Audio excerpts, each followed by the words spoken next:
오늘 우리에게 주시는 하나님의 말씀은 누가복음 11장 37절에서 42절 말씀입니다. 예수께서 말씀하실 때 바리새파 사람 하나가 자기 집에서 잡수시기를 청하니 예수께서 들어가서 앉으셨다. 그런데 그 바리새파 사람은 예수가 잡수시기 전에 먼저 손을 씻지 않으신 것을 보고 이상히 여겼다. 그러나 주님께서는 그에게 말씀하셨다. 지금 너희 바리새파 사람들은 잔과 접시의 겉은 깨끗하게 하지만 너희 속에는 탐욕과 악독이 가득하다. 어리석은 사람들아, 겉을 만드신 분이 속도 만들지 아니하셨느냐? 그 속에 있는 것으로 자선을 베풀어라. 그리하면 모든 것이 너희에게 깨끗해질 것이다. 너희 바리새파 사람들에게 화가 있다. 너희는 박하와 운양과 온갖 채소의 11조는 바치면서 정의와 하나님께 대한 사랑은 소홀히 한다. 그런 것들도 반드시 행해야 하지만 이런 것들도 소홀히 하지 않았어야 하였다. 여러분들에게 먼저는 한 가지 광고를 좀 보충으로 광고를 드리고자 합니다. 이번 주 나라와 민족을 위한 특별 대성회를 저희 교회에서 갖게 되는데 그게 금요일입니다. 아까 영상 광고로는 토요일로 잘못 나갔는데 금요 성령 집회 시간에 오늘의 교회 이재훈 목사님 오셔서 말씀도 전해주시는데 우리가 지금 40일 동안 릴레이 금식 기도를 하고 있죠. 그래서 금식 기도 하시는 분들 뿐만 아니라 금식 기도 안 하셨던 분들도 그날 오셔서 함께 나라와 민족을 위해서 기도하시는 시간 되셨으면 좋겠습니다. 이번 10월 달에 3주간 동안 삶의 예배라는 주제를 가지고 여러분과 말씀을 나누고 있는데 오늘은 그 마지막 말씀을 여러분과 좀 나누려고 합니다. 제가 지난 월요일부터 수요일까지 목회자 영성일기 세미나에 다녀왔습니다. 매 시간에 강의에 큰 은혜를 받았고 그리고 둘째 날은 워크숍 인도로 섬기고 돌아왔습니다. 제가 소그룹 장소에 워크숍 때문에 들어가 봤더니 한 7분 정도의 목사님들이 앉아 계셨는데 다 저보다 연배가 훨씬 많으신 분들이 앉아 계시더라고요. 대부분이 담임 목사님을 하고 계시고 그리고 저의 아버지 뻘 되는 목사님도 앉아 계셨습니다. 그러니까 그 워크숍을 인도하는 일이 참 떨리고 그리고 마음에 계속 긴장이 되었습니다. 그런데 하나님이 은혜를 부어주셔서 다들 마음 문이 이미 열려 계셨고 그리고 깊은 나눔을 하고 또 날마다 주님을 바라보는 삶에 대한 깊은 도전도 함께 마음을 모으는 그런 시간이었습니다.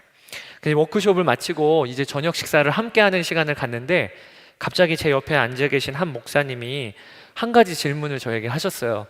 뭐라고 하셨냐면, 최 목사님, 제가 다 아니까요, 솔직히 한번 대답해 보세요. 그러시는 거예요. 그래서 무슨 질문을 하시나 그랬더니 그분이 하시는 얘기가, 저 선화목자교회 부목사로 유기성 목사님 늘 뵙는데 정말 유기성 목사님 예수님 같아요? 이렇게 물어보시는 거예요.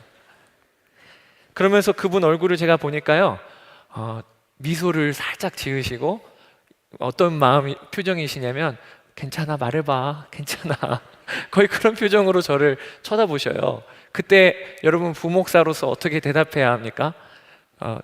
유기성 목사님 예수님 같으세요, 이렇게 말을 해야 되겠죠. 그런데 순간 제 마음에 그렇게 말하면 그분이 정답이잖아요, 이럴 것 같은 거예요. 그리고 또 솔직히 말해봐요, 또 이렇게 하실 것 같은 거예요.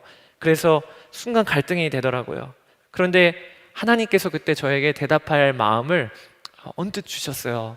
그래서 제가 뭐라고 대답을 했냐면, 유 목사님이 예수님과 함께 계신 분 같으세요, 그렇게 대답을 했어요. 유기성 목사님이 예수님 같아요? 이거는 뭐라고 대답할지는 모르겠는데 너무 분명한 대답을 드릴 수 있겠어요. 그런데 유기성 목사님이 예수님과 함께 계신 분 같으세요. 그분이 끄덕이면서요, 순간 얼굴이 진지하게 바뀌셔요. 그러더니 무슨 말인지 알겠네요, 그렇게 대답하셨어요. 제가 대답 잘했죠. 돌아오는 차 안에서도 진짜 내가 대답 잘했다, 하나님이 참 저에게 지혜를 주셨다, 이런 생각이 들더라고요. 그날 차 타고 운전해서 돌아오면서 계속 그 대화가 생각이 나는 거예요.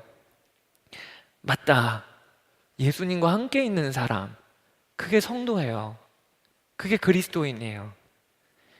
이번 주 제가 개인적으로 성경을 읽다가 요한계시록 14장 4절 말씀이 그렇게 마음에 들어왔어요.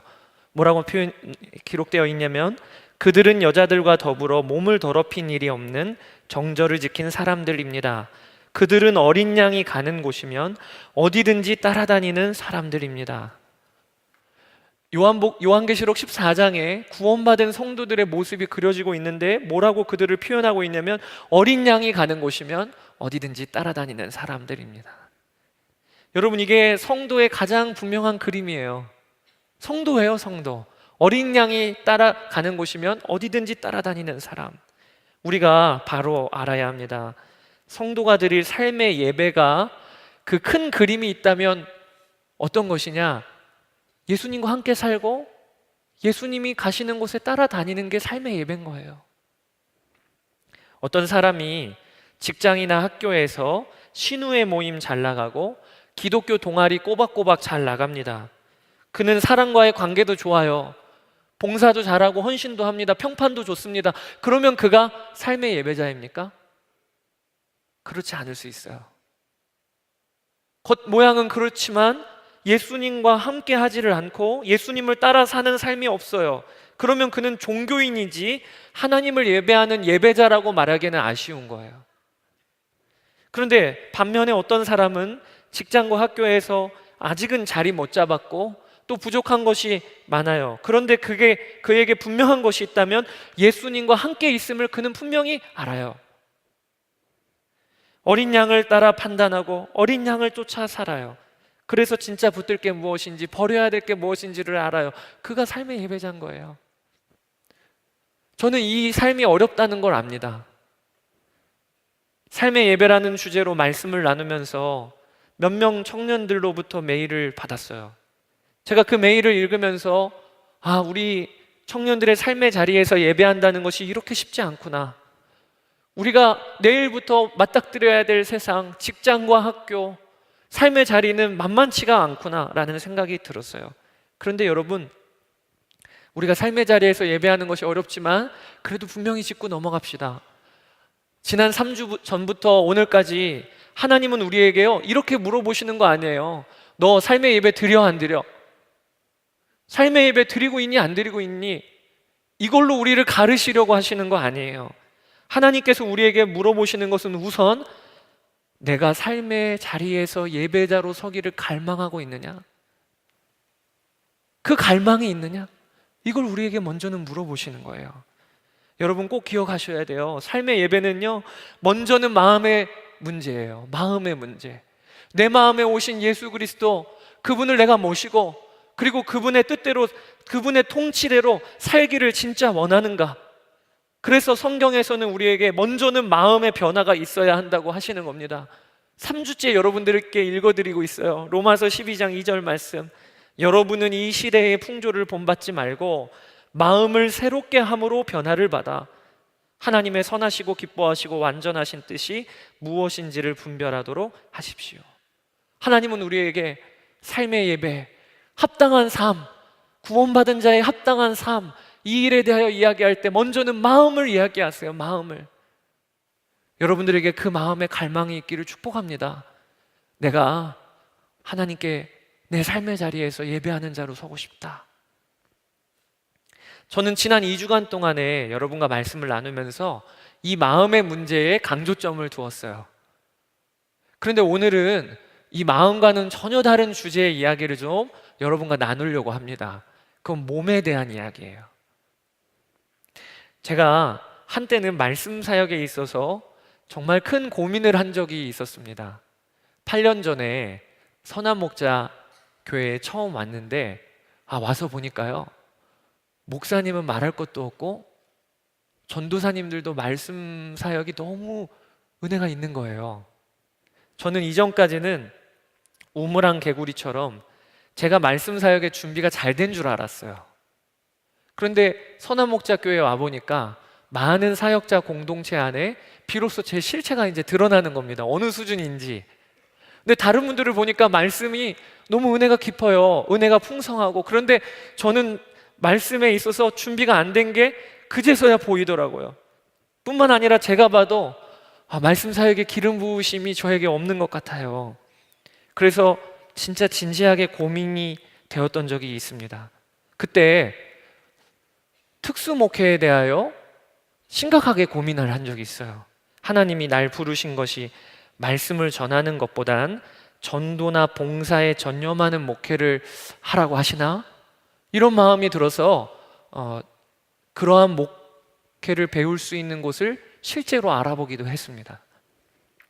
그러다가 답답한 마음으로 평소 존경하고 신뢰하는 목사님을 찾아갔어요. 그 목사님과 함께 고민을 좀 나누고 기도를 받으려고.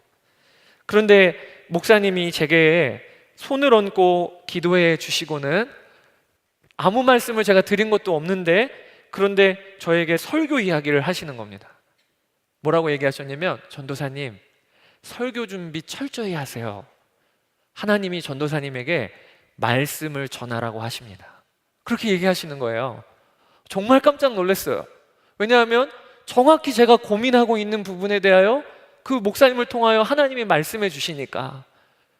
그런데 그 목사님이 그 뒤에 이어서 뭐라고 저에게 이야기를 해주셨냐면, 지금부터 중요한 것이 혼자 있을 때 몸가짐을 바로 하세요.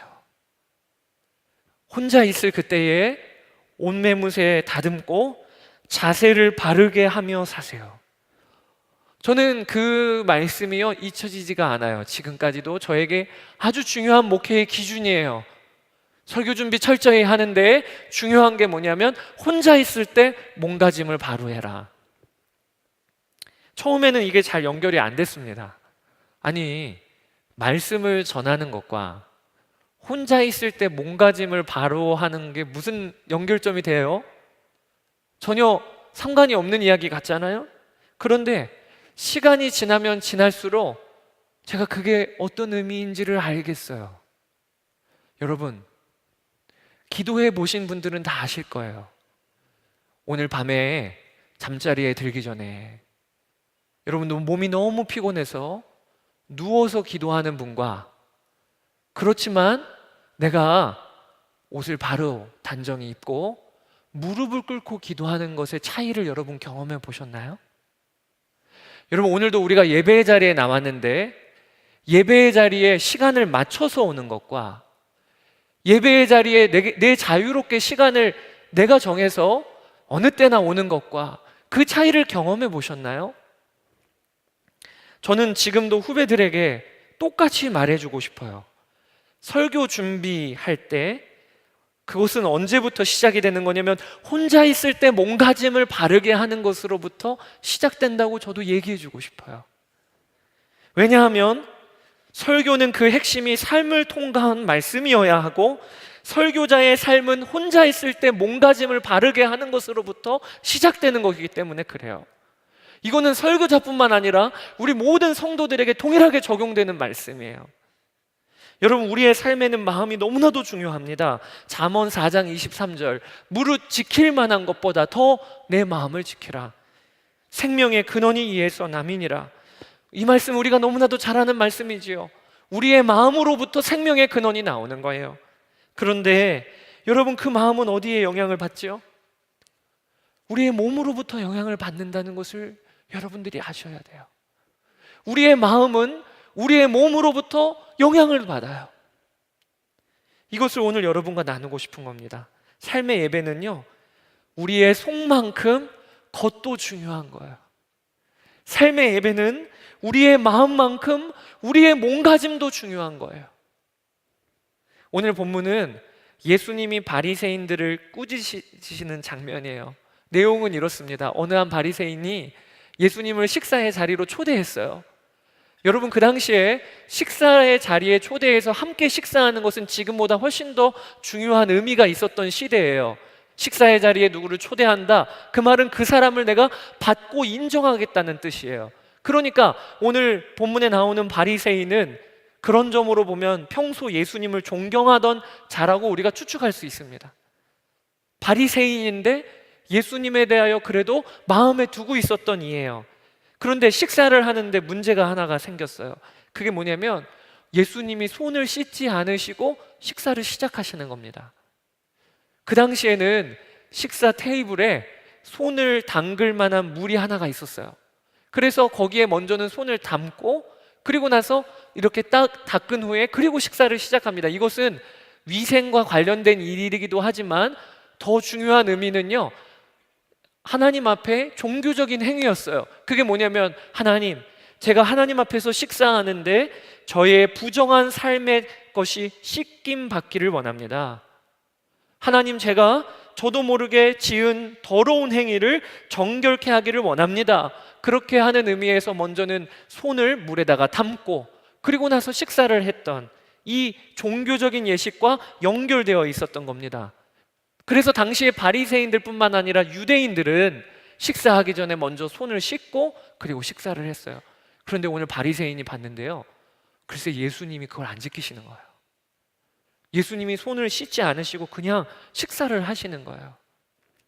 이 일에 대하여 그가 본문에 이상히 여겼다고 나옵니다. 그게 무슨 말이냐면 판단이 든 거예요.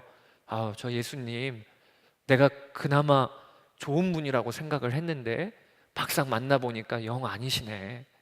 어떻게 저걸 지키지 않으시지?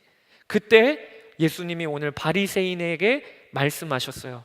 누가복음 11장 39절에 그러나 주님께서는 그에게 말씀하셨다. 지금 너희 바리새파 사람들은 잔과 접시의 겉은 깨끗하게 하지만 너희 속에는 탐욕과 악독이 가득하다. 이렇게 하시는 내용이 오늘 본문이에요. 예수님은 오늘 본문에 바리새인을 무섭게 꾸짖으시는 겁니다. 너희가 마음에는 온갖 더러운 것이 가득하면서 겉만 깨끗이 하면서 산다. 여러분, 이걸 위선이라고 하죠. 예수님은 공생의 당시에 위선에 대하여는 무섭게 꾸짖으셨어요. 그래서 당시 종교인들을 향하여 독사의 자식들아, 뱀의 새끼들아, 너무 무섭게 꾸짖으셨어요. 오늘 본문에도 그들에게 화가 있다라고 하십니다. 42절, 너희 바리새파 사람들에게 화가 있다. 우리가 여기까지 보면 오늘 말씀의 내용은요, 우리가 이미 익히 알고 있는 말씀이에요. 속을 보시는 하나님 앞에 겉만 꾸미며 사는 위선을 범하지 말자, 이런 말씀으로 우리가 이해할 수가 있죠. 그런데요, 여러분, 오늘 말씀은요 거기서 끝나는 게 아니에요. 예수님은 너희가 위선을 범하지 말라 하시면서 한마디를 더 덧붙이세요. 그게 42절인데 한번 42절을 우리가 같이 한번 읽어봅시다. 같이 읽읍시다. 너희 바리새파 사람들에게 화가 있다. 너희는 박하와 운양과 온갖 채소의 11조는 바치면서 정의와 하나님께 대한 사랑은 소홀히 한다. 그런 것들도 반드시 행해야 하지만 이런 것들도 소홀히 하지 않았어야 하였다. 여러분, 우리가 이 말씀을 한번 살펴보기를 원하는 겁니다.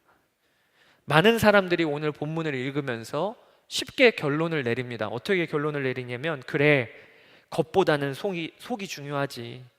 오늘도 우리가 하루에 몇 분 기도했고 말씀 몇 장 읽었고 또 내가 주일 예배, 수요 예배, 금요 철야 나왔냐 안 나오냐, 이 행위보다는 그 안에 하나님을 사랑하고 이웃을 사랑하는 마음이 담겨 있느냐가 더 중요하지, 이렇게 생각을 합니다. 맞아요. 오늘 본문은 그러한 의미입니다. 그런데요, 거기에서만 끝내면요, 오늘 본문에 담겨 있는 또 하나의 메시지를 놓치고 마는 거예요. 오늘 말씀에는요, 예수님은 사람의 속이 중요하다, 그러니까 마음에 집중하라라고만 말씀하신 게 아니에요. 예수님이 내리신 마지막 결론을 보세요. 한번 말씀을 띄워주시면 좋을 것 같아요.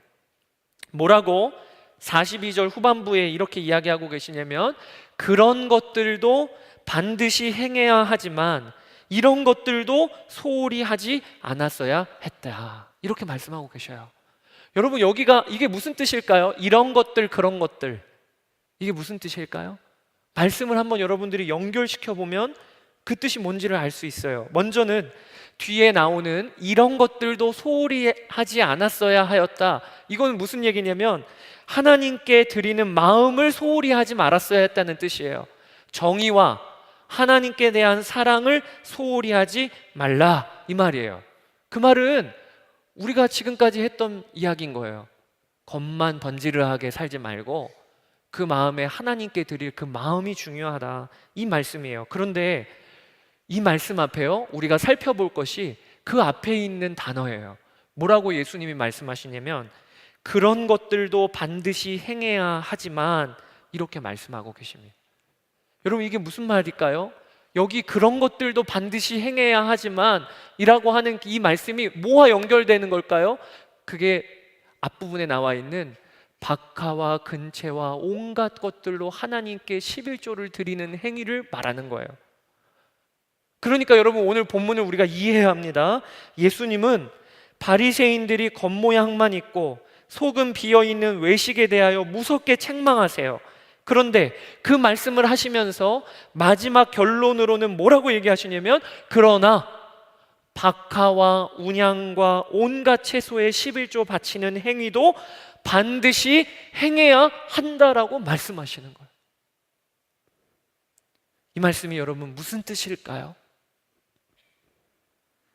바리새인들의 겉모양이 아무 소용없다고 하시는 거 아니에요. 온갖 것으로 하나님께 헌금을 하고 시간 되면 기도하고 말씀을 연구하고 이 겉모습이 아무런 소용이 없다는 말씀이 아니에요. 오히려 예수님은 오늘 본문을 통하여 우리에게 알려주시는 거예요. 우리의 겉모습이 우리의 속 내용만큼 또 중요하다고 하는 걸 알려주시는 거예요. 여러분, 예수님은요 겉모양을 아무렇지 않게 여기시는 분이 아니세요. 그 증거가 뭔가 예수님의 기도 생활이에요. 여러분, 예수님은 이 땅에 계실 때, 육신으로 계실 때 하나님과 온전히 동행하셨습니다. 그래서 그분은 하나님의 뜻을 아셨어요. 하나님의 인도함을 늘 받고 계셨어요. 그래서 그분은요 기도하시는 일에 있어서 누구보다도 기도가 필요 없으실 만한 분이에요. 여러분, 기도는 뭐죠? 하나님과 대화하는 게 기도잖아요. 하나님과 함께 있는 게 기도잖아요. 하나님과 교제하는 게 기도잖아요. 예수님은 그런데 어떤 분이셨지요? 하나님과 늘 함께 계시고 하나님과 늘 교제하셨던 분이 예수님이셨는데, 그러면 예수님은 이미 기도하시는 거잖아요. 예수님은 이미 기도의 삶을 살고 계셨던 거잖아요. 그런데요, 예수님의 삶을 복음서에서 증언할 때 여러분들이 잘 보세요. 예수님은 그럼에도 불구하고요 기도의 형식을 중요하게 지키셨어요. 그분은 시간을 따로 떼어 놓으시고 장소를 떼어 놓으셔서 기도하셨습니다. 마가복음 1장 35절에 새벽 아직도 밝기 전에 예수께서 일어나 나가 한적한 곳으로 가사 거기서 기도하시더니, 그리고 또 예수님은 무릎을 꿇고 기도하셨어요. 누가복음 22장 39절에서 41절에 예수께서 나가사 습관을 따라 감람산에 가심에 제자들도 따라갔더니 그들을 떠나 돌 던질 만큼 가서 무릎을 꿇고 기도하여. 여러분, 예수님은요 기도의 삶을 사시는 것이 마음으로만 사신 게 아니고요 겉으로도 사셨어요. 왜 예수님이 그렇게 기도하셨을까요? 또 오늘 왜 본문에 외식에 대하여 무섭게 경고하시면서도 온갖 것으로 11조 내는 행위 반드시 행해야 한다고 말씀하시는 걸까요? 여러분, 오늘 우리가 말씀을 통하여 알아야 돼요. 하나님은 우리에게 도전하시는 겁니다. 겉모양만 있고 속은 없는 외식의 삶을 경계해야 돼요, 우리가. 그러나 반드시 여러분 아셔야 돼요. 그와 동시에 겉모양 없이 속만 담으려고 하는 삶도 여러분 경계해야 돼요. 여러분, 우리는 기억해야 합니다. 예수님은 이 땅에 사실 때 하나님을 향한 마음으로만 사신 게 아니라 그분은 철저하게 자신의 몸도 들이셨어요. 오늘 본문 말씀에 어리석은 사람들아 40절 겉을 만드신 분이 속도 만들지 아니하셨느냐. 여러분, 우리는 이 말씀을 읽을 때 이런 식으로 읽어요. 겉과 속을 나누어 읽어요. 그리고 이 말씀을 읽을 때 겉보다는 속이 중요하다고 읽어요. 그런데 여러분, 본문 말씀에 우리가 예수님의 선언이 뭐라고 나와 있는지를 봐야 돼요. 겉을 누가 만드셨어요? 하나님이 만드셨다고 예수님은 말씀하고 계시는 거예요. 그러니까 여러분, 속을 만드신 분께 우리의 속을 드리는 것도 당연하지만 오늘 본문의 예수님의 말씀의 선언은 뭐라고 말씀하시는 거냐면 우리의 겉을 만드신 그분께 우리의 겉도 드리는 것이 당연하다고 예수님은 우리에게 말씀해주고 계시는 거라는 거예요. 여러분, 오늘 제가 삶의 예배와 관련하여 3주니까 더 나누기는 쉽진 않지만 마지막으로 여러분들에게 도전하고 싶은 게 이겁니다. 여러분, 삶의 예배자로서 여러분들의 겉모양을 소홀히 하지 마세요. 예를 들어 시간을 따로 떼어놓고 기도하는 거, 하루에 한 절이라도 말씀을 읽는 거, 그리고 예배의 시간을 구별하여 지키는 거, 이것은요 우리의 예배하는 삶에 있어서 너무 중요해요. 제가 1년 동안 미국에서 살다가 온 적이 있습니다. 그때 저희 아내를 미국에서 만났는데요, 저희 아내와 제게 그 당시에는 물론 친구 사이였어요. 그런데 그때 저와 저희 아내에게 멘토가 되어주신 목사님 부부가 계셔요. 그 목사님은 늘 집으로 저와 제 아내를 초대해 주셨어요. 참 감사하죠. 저만 안 초대해 주시고 저희 아내와 늘 둘이 같이 오라고 하셨어요. 그러다 보니까 이제 같이 차 타고 다니면서 마음이 이제 좀 막 기울고 이러다가 이제 결혼을 하게 된 건데요. 그러니까 지금은 참 감사해요. 저의 참 은인이요, 지금도 멘토 같으신 분이세요. 제가 그 집에 갈 때마다 부부란 이런 것이구나, 그리고 또 가정이란 이런 곳이구나. 2 자녀가 있었는데 너무 가정이 정말 늘 찬양이 있고 기도가 있고 그리고 주의 사랑이 있고, 그러면서 제가 결혼에 대한 마음이 확 열렸던 것 같아요. 그리고 옆에 보니까 자매가 한 명이 있길래 결혼하자고 했어요. 그런데요, 그 목사님 사모님이 어느 날은 진지하게 제게 이런 말씀을 하셨어요. 한국에서 목회할 때는 그렇게 새벽 예배가 나가기가 싫으셨대요. 결혼하고 아이를 낳고 밤에 잠도 잘 못 자는데 그렇게 피곤한데 새벽때 일어나기가 너무 힘들었다고 하셨어요. 그러면서도 또 그것뿐만 아니라 아무리 성경을 봐도 새벽 예배 나가라는 말씀이 없다는 거예요. 새벽 예배 빠진다고 그러면은 정말로 불충한 목회자냐, 이런 말씀 없고, 새벽 예배 안 나온다고 지옥 간다, 이런 말씀 없고. 그러면서 사모님이 한국 사회가 예전에 농경 사회였을 때 다들 그때는 삶의 주기가 새벽 3시, 4시면 일어나죠. 뭐 밤에 뭐 즐길 게 뭐가 있어요? TV도 마땅치 않고 집집마다 TV도 없을 그때 일찍 자고 그 다음날 아침 일찍 일어나니까, 그러니까 그 당시에 있는 성도들에게는 새벽 예배 드리는 게 너무 당연했지만, 그런데 이제는 새벽 예배를 드린다는 게 참 쉽지 않은 시대가 되었는데, 근데 목회를 하는 일이 새벽 예배 때문에 그렇게 힘들었다, 그런 생각을 하셨다는 겁니다. 그런데 미국에 와서 보니까요, 글쎄 새벽 예배가 없는 거예요. 미국 성도들은 일주일에 한 번만 예배를 드리는 거예요. 주일날만. 그래서 그렇게 그게 좋으셨대요. 미국에 와서 밤마다 잠잘 때마다 내일 새벽 예배 없지, 그게 너무 행복하셨대요. 한 1년 정도가. 그리고는 1년여가 지나고 나서부터는 생각이 바뀌셨대요. 그리고 저하고 만났던 그때가 벌써 미국에 도미한 지가 한 8년, 9년이 되셨을 텐데, 지금은 목사님과만이라도 2분이 일어나서 새벽 예배를 드리시려고 한다는 겁니다. 그러면서 그 사모님이 저에게 이런 얘기를 하셔요. 새벽 예배 드리느냐 아니냐가 중요한 것이 아니라는 생각은 지금도 변함이 없어요. 그런데 새벽 예배라는 은혜의 그릇이 사라지니 그만큼의 은혜는 담아내지 못함을 알게 되었어요. 그 얘기를 사모님이 하셨어요. 새벽 예배라고 하는 은혜의 그릇이 사라지니까 그만큼 은혜를 담아내지 못한다는 것을 알게 되었어요. 저는요, 그 사모님의 말이요, 지금도 너무 뚜렷이 잘 기억이 나요. 은혜를 담는 그릇을 준비하지 않으면 은혜도 받아내지 못하는 거예요. 저는 요즘 그 말씀이 자주 생각나요. 청년 목회하면서 제가 청년들을 만나면서 이 말씀을 꼭 한 번은 전해주고 싶었어요. 은혜의 그릇을 담는 그릇을 준비하지 않으면요, 은혜도 담아내지 못한다는 것은 진리예요. 저는 요즘에 많은 청년들을 만나면서 청년들이 힘들다는 이야기를 듣습니다. 목사님, 믿음 생활하기가 너무 힘들어요. 학교와 직장에서 믿음으로 살기가 너무 힘들어요. 삶의 자리에서 하나님을 잊고 산대요. 그러면 제가 물어봐요. 요즘에 기도하고 있어? 어떻게 말씀 생활은 어떻게 하고 있니? 그러면 다들 하는 얘기가요. 기도 생활은 하고 있대요. 그러면 제가 또 물어봐요. 어떻게 기도하고 있어? 언제 기도해? 그러면 그 다음부터는 말문이 다 막혀요. 그러면서 제가요 알게 된 게 한 가지가 있어요. 이 시대를 사는 청년들이 기도한다고 하는 의미가 생각보다 많이 틀어져 있다는 것을 알게 되었어요.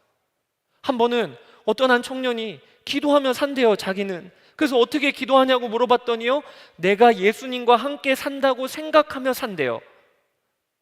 제가 놀랐어요. 예수님과 함께 사는 것을 기도라고 하지요. 예수님과 대화 나누는 거 기도라고 해요. 예수님과 교제하는 것을 기도라고 해요. 그런데 여러분, 성경은요 그렇게 말하지만 성경의 믿음의 사람들은 다 어떻게 기도했는지 아십니까? 시간을 따로 정해서, 공간을 따로 정해서 무릎을 꿇고 그리고 기도했어요. 그게 모든 성경에 나와 있는 믿음의 조상들과 우리 믿음의 선배들이 기도했던 삶이에요. 그런데 여러분, 우리는요 이 시간 이 시대를 사는 우리가요 기도에 대하여 어떻게 생각하고 있냐면, 예수님과 내가 아침에 일어났는데 살고 있지, 이 느낌을 기도라고 여겨요. 직장에 가서도 예수님 지금 나와 함께 하고 계시지, 이 느낌을 기도라고 여겨요. 여러분, 성경에는 그런 기도 없어요. 성경에는 그 기도가 핵심은 그거지만, 그러나 그 핵심 그대로를 살기 위하여 많은 믿음의 선배들은 기도에 무릎을 꿇었다고요. 그런데 우리는 그러한 기도의 생활이 어느 순간 없어졌어요. 제자훈련을 하면서 한 번은 깜짝 놀랐어요. 제자훈련 우리가 하다 보면 매일마다 큐티 하느냐, 말씀 얼마나 읽느냐, 이거 숙제검사 하잖아요. 그래서 제가 제자훈련 강사로 섬기는데, 한 번은 형제들 숙제검사 하는데 큐티 점검하는데요, 어떤 한 형제가 매일 큐티 한다는 거예요. 그래서 어떤 본문으로 큐티해요? 요즘에 생명의 삶 하고 있는데 그거 같이 읽고 있나요? 그랬더니 그 형제가 하는 얘기가, 자기는 한 기독교 사이트에 올라오는 글을 매일 보면서, 그러면서 큐티를 한다는 거예요. 직장 갈 때 핸드폰으로 기독교 사이트에 올라온 글 읽는데 그 글이 너무 좋대요. 어느 한 목사님의 아주 감동적인 이야기도 담아서 올려놓고, 그게 요일마다 바뀌어갖고 그거 보면서 직장 갈 때 그거 가지고 큐티 한다는 거예요. 제가 이야기 듣다가 깜짝 놀랐어요. 여러분, 성경에 어디 그런 큐티가 있어요? 하나님의 말씀을 내가 그 말씀 앞에서 받고, 그 말씀이 어려워도 그 말씀을 씹다가 하나 깨닫고 그게 우리를 살리는 거지. 다른 목사님의 어떤 선교사님의 어떤 책에서 은혜가 되는 한 구절을 내가 읽고 감동적이네, 이런 분도 계시구나, 그게 큐티라고 누가 가르쳐 줬어요? 그리고 그게 큐티라고 성경 어디에 나와 있어요? 여러분, 우리가요 어느 순간 기도와 말씀이라고 하는 그릇을 잃어버렸어요.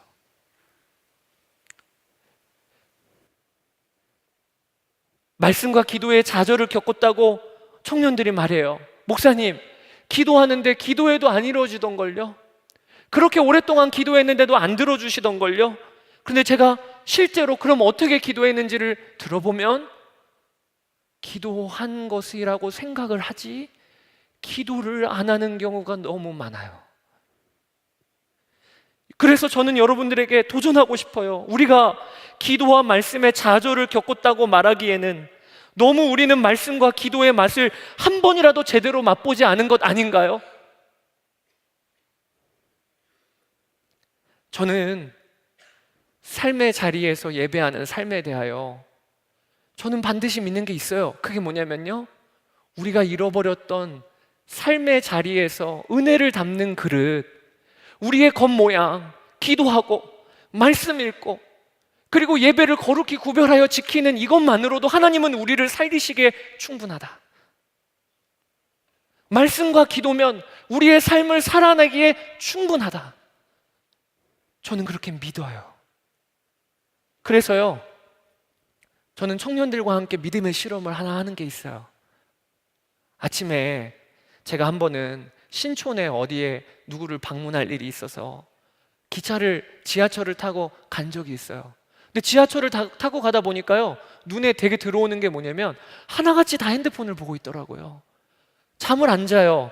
그렇게 피곤해도 그 시간에는 꼭 핸드폰 업무를 해요. 그래서 제가 뭘 보고 있나, 그래서 이렇게 언뜻 이렇게 한 명씩 돌아가면서 봤어요. 그래서 사람들은 이상하게 생각할 수도 있겠지만 궁금했어요. 근데 보니까요, 하나같이 뉴스를 보거나 대부분은 만화를 봐요. 만화를.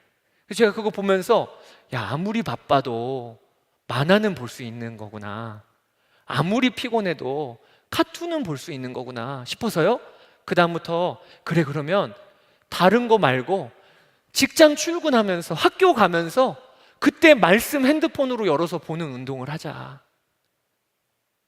근데 말씀을 너무 모른다고 하니까 한 장씩 제가 설명을 해서 아침 7시에서 8시 사이에 보내주기로 했어요. 그리고 그걸 보내줍니다. 그리고 뒤에 링크를 걸어놔요.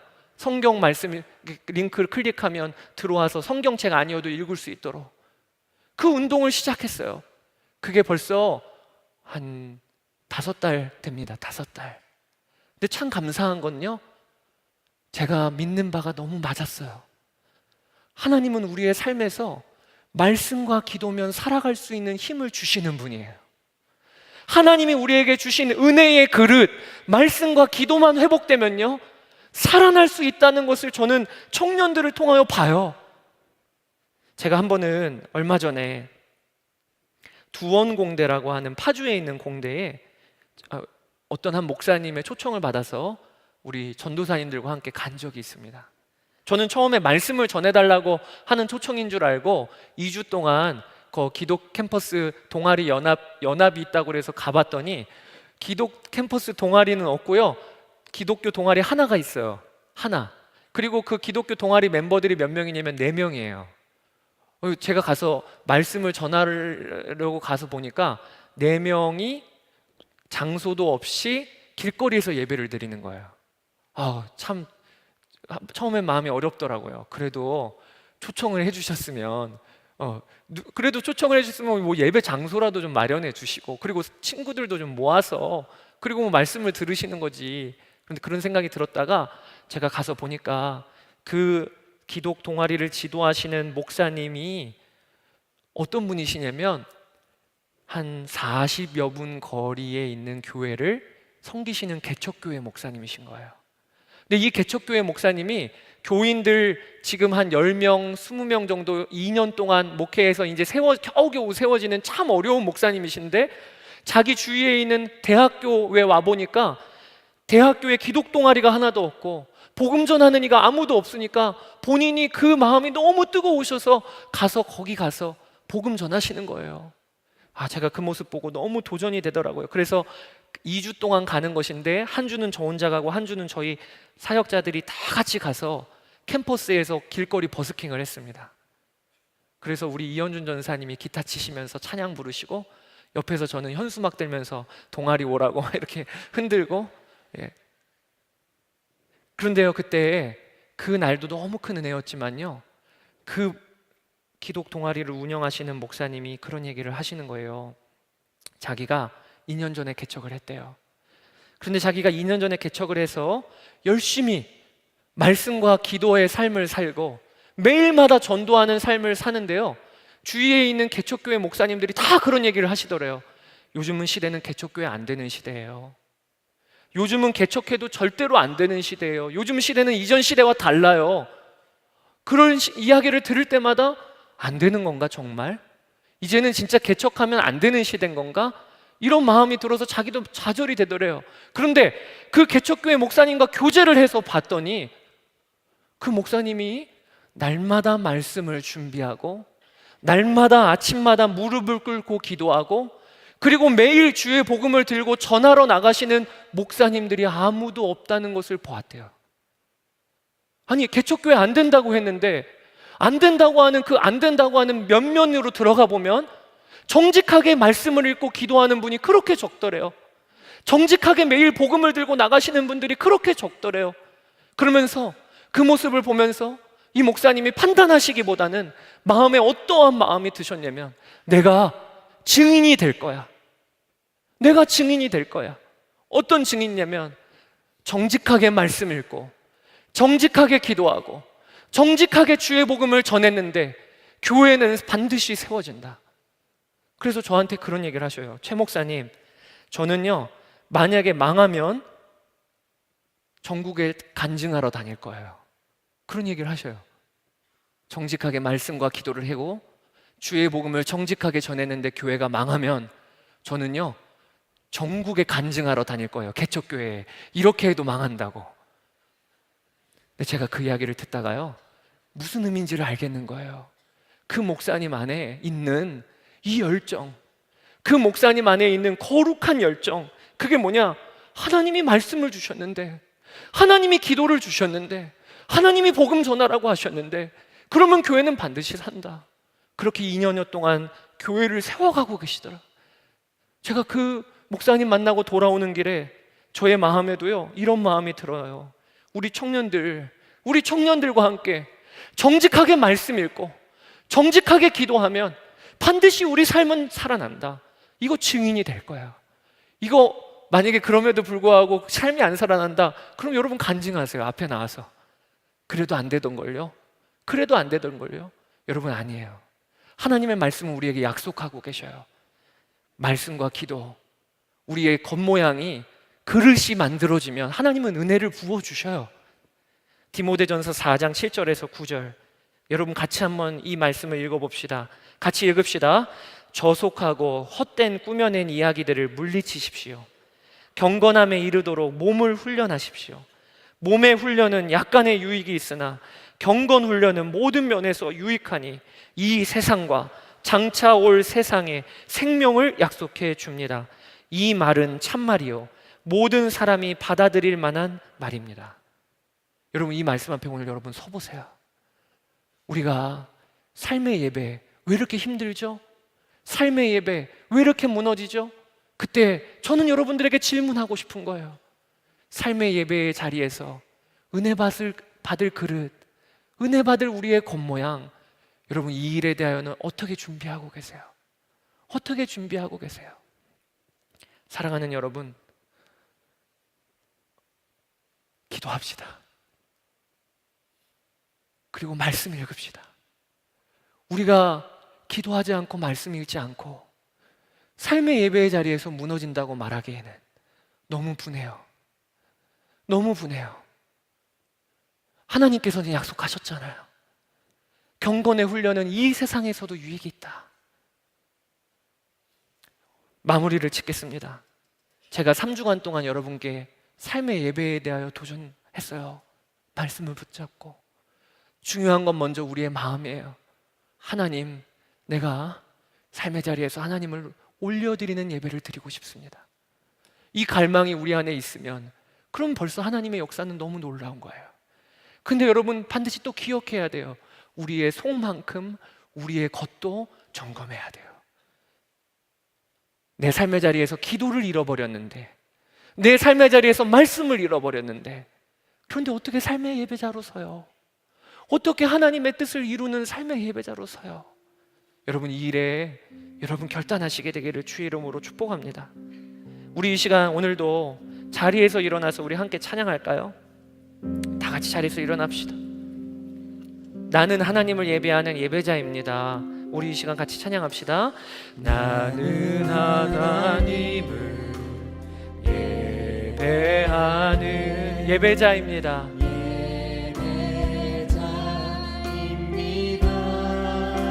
내가 서 있는 곳 어디서나, 내가 서 있는 곳 어디서나 하나님을 예배합니다. 내 영혼 거룩한 은혜를 향하여 내 마음 완전한 하나님 향하여 이곳에서 바로 이 시간 하나님을 예배합니다. 다시 한번 우리 고백하며 나아갑시다. 나는 하나님을 나는 하나님 예배하는 예배자입니다.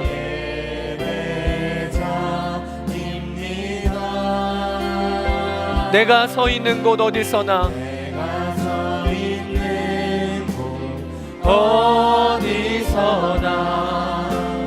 하나님을 예배. 아멘. 우리가 그렇게 되기를 원합니다. 내 영혼 거룩한 은혜를 향하여 내 마음 완전한 하나님 향하여 이곳에서 바로 이 시간 하나님을 예배합니다.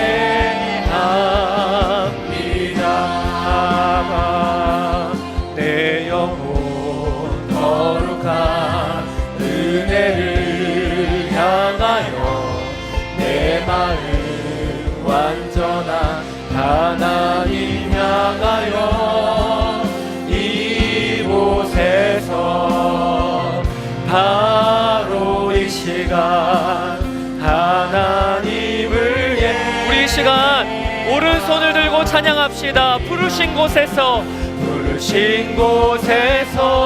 나는 예배하네 어떤 상황에도 나는 예배하네 부르신 곳에서 나는 예배하네 어떤 상황에도 나는 예배하네. 내가 걸어갈 때 길이 되고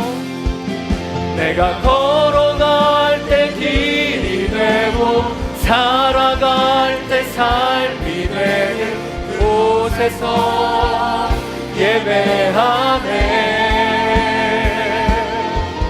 내가 걸어갈 때 길이 되고 살아갈 때 삶이 되는 그곳에서 예배하네. 내가 걸어갈 때 길이 되고 살아갈 때 삶이 되는 그곳에서 예배하네. 아멘. 내가 걸어갈 때 길이 되고 살아갈 때 삶이 되는 그곳에서 우리 하나님께 결단합시다. 부르신 곳에서 나는 예배하겠습니다. 어떤 상황에도 나는 예배하네. 아멘. 부르신 곳에서 아멘. 나는 예배하네. 어떤 상황에도 나는 예배하네. 사랑하는 여러분, 이 시간 여러분 하나님께서 우리에게 도전하십니다. 기도하라. 말씀을 읽어라. 여러분, 우리가 이 도전을 마치 우리가 교회 학교 다닐 때 우리에게 너 기도해, 말씀 읽어라고 하는 회초리처럼 여기지 맙시다. 하나님은 우리에게 말씀하시는 겁니다. 내가 주는 은혜를 받을 그릇을 만들어라. 우리 이 시간 잃어버렸던 기도, 잃어버렸던 말씀, 우리의 겉모양에 이제는 경건의 모양마저도 잃어버린 자들이 있다면 오늘 이 시간 우리가 기도할 때 하나님, 저의 삶에 기도와 말씀, 겉모양의 회복이 있게 하여 주시옵소서. 하나님, 은혜를 받을 그릇이 우리의 삶 가운데 다시 한번 회복되게 하여 주시옵소서. 주님의 이름을 한번 부르고 기도하며 나아갑시다. 주여,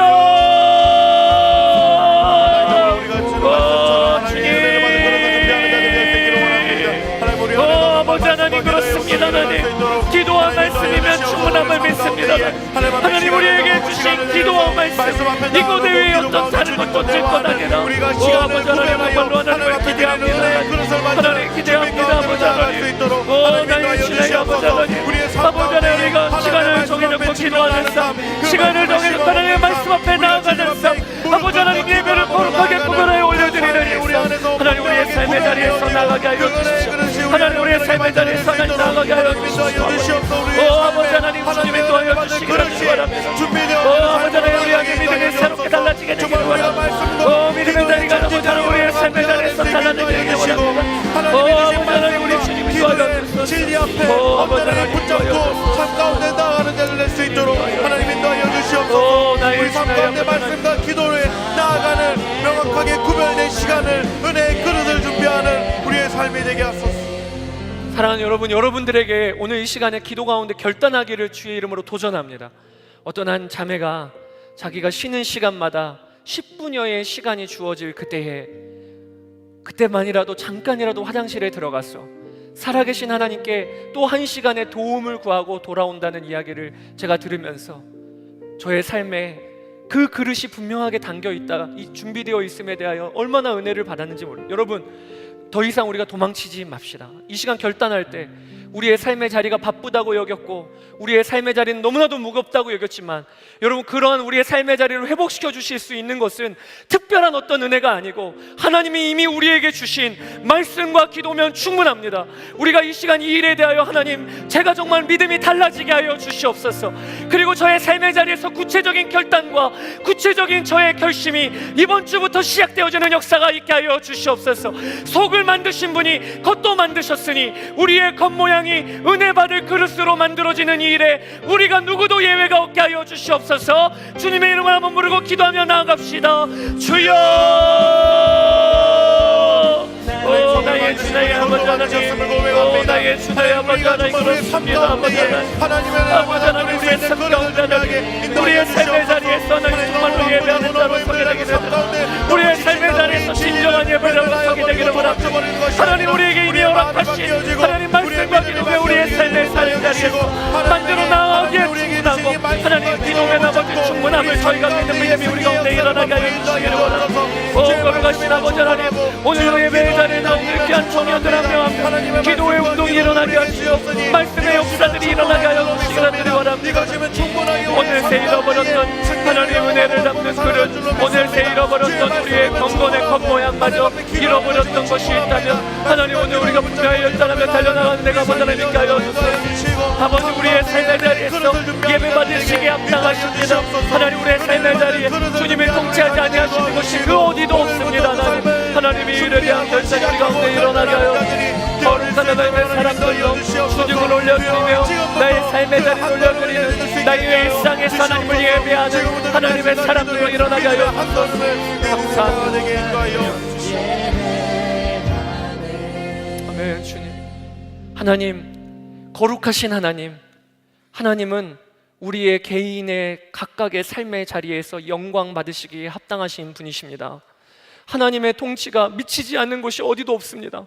하나님, 내 학교도 내 직장도 하나님의 성전임을 우리가 보는 눈이 열리게 하여 주시기를 원합니다. 그곳에서 예배하는 예배자로 서게 되기를 원합니다. 하나님, 우리의 속을 만드신 하나님, 그리고 또 우리의 겉을 만드신 하나님, 우리가 어느새 우리의 삶의 자리에서 은혜를 담을 그릇을 잃어버리고 살았습니다.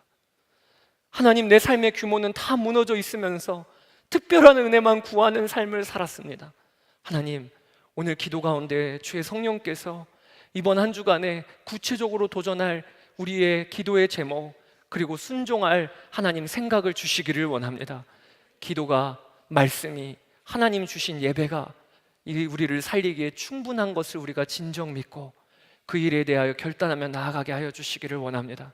젊은이 교회 안에 기도의 연합이 일어나고 말씀의 운동이 일어나는 역사가 있게 하여 주시고 경건의 모양마저 잃어버린 이 시대가 경건의 모양을 회복함으로 경건의 능력까지 나아가는 역사가 있게 하여 주시옵소서. 감사합니다. 주님, 지금은 우리 구주 예수 그리스도의 크신 은혜와 아버지 하나님의 무한하신 사랑하심과 성령님의 함께 하시고 우리를 하나 되게 하시고 교통하시는 역사가 주를 사랑하여 예배하러 나온 모든 이들, 그리고 마음을 담아 헌금을 올려드리고 삶을 올려드린 모든 이들 위해, 그리고 저 북한 땅과 열방에 영원토록 함께 하시기를 축원하옵나이다. 아멘.